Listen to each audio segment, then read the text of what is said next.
Hello students, welcome back to my class. Hope you all are doing well.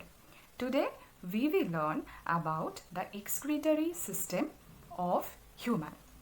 So as you know all that the function of our excretory system is to eliminate the waste materials from our cell to out of our body.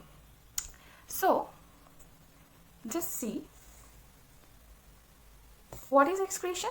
Excretion is nothing but a process of eliminating the waste material from our body cell to the outer part of our body. Our excretory system is composed of several organs which are known as excretory organs. What are they? They are basically skin, kidney, lung, liver, etc.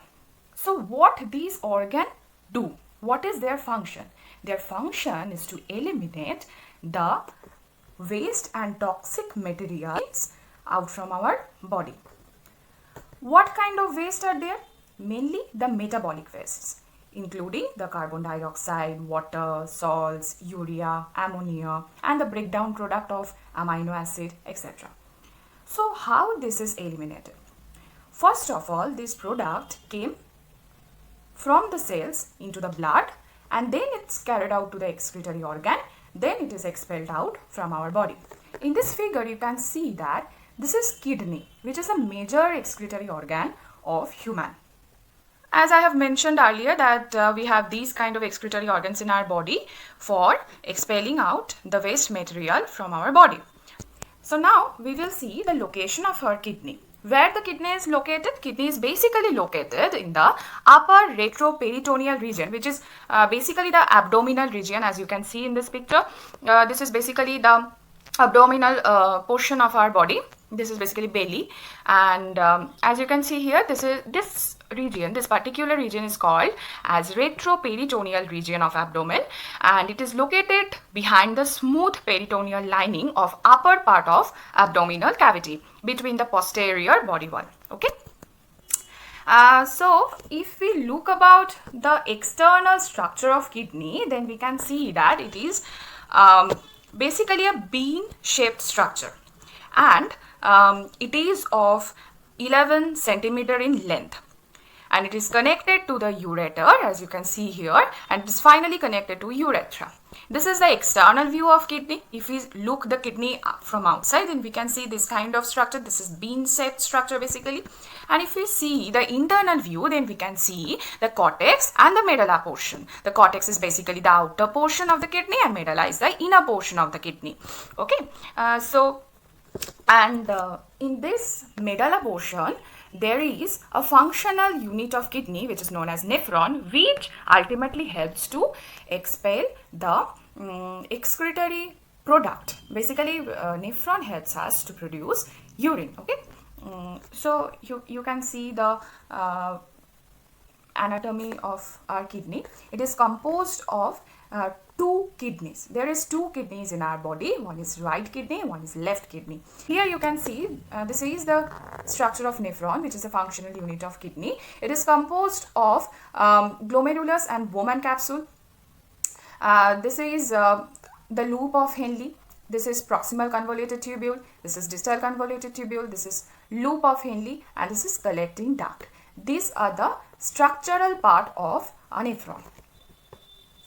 So we already have seen the composition of nephron, that is composed of Bowman capsule, glomerulus. Together these are called as Malpighian tubule, and there is also renal tubule, the proximal convoluted tubule, loop of Henle, distal convoluted tubule, and collecting duct as well. So what is the mechanism of urine formation? As I have already said that we can't expel all those important product into our urine. We have to reabsorb it or recollect it. So this is the process of recollection and excretion. So as you can see here, the mechanism of urine formation involves three steps: glomerular filtration or ultrafiltration, the selective reabsorption, and tubular secretion. So glomerular filtration, here some filtration pressure is there, and with the help of this filtration pressure, the blood is getting filtrated. Second step is selective reabsorption. There is two type of selective reabsorption. One is occur within the PCT, that is the obligatory water reabsorption, where the 80% of the water is getting reabsorbed and by the help of passive diffusion and facilitated diffusion. And as you can see here, there is an absorption in the loop of Henle, which is known as countercurrent water reabsorption. When two tubes are kept in parallel, this system is known as countercurrent system, and there is an exchange between this countercurrent system. As you all know that loop of Henle is composed of ascending limb and descending limb, and when they kept together like this way, these are known as countercurrent. And when something is kept in countercurrent position, they can do the exchange properly. So here the absorption took place with the help of countercurrent water absorption system, and water reabsorption in the descending and ascending limb is known to be the countercurrent system.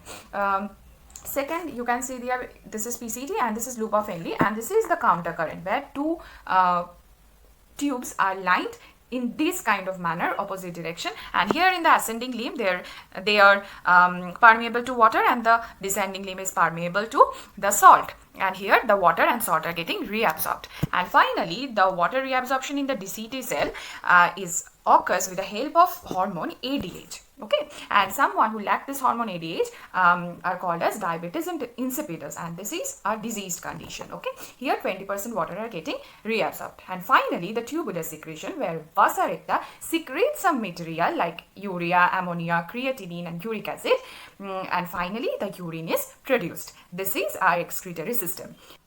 Finally, our urine has been produced. Okay, thank you. That's all for today, guys. See you very soon. Thank you.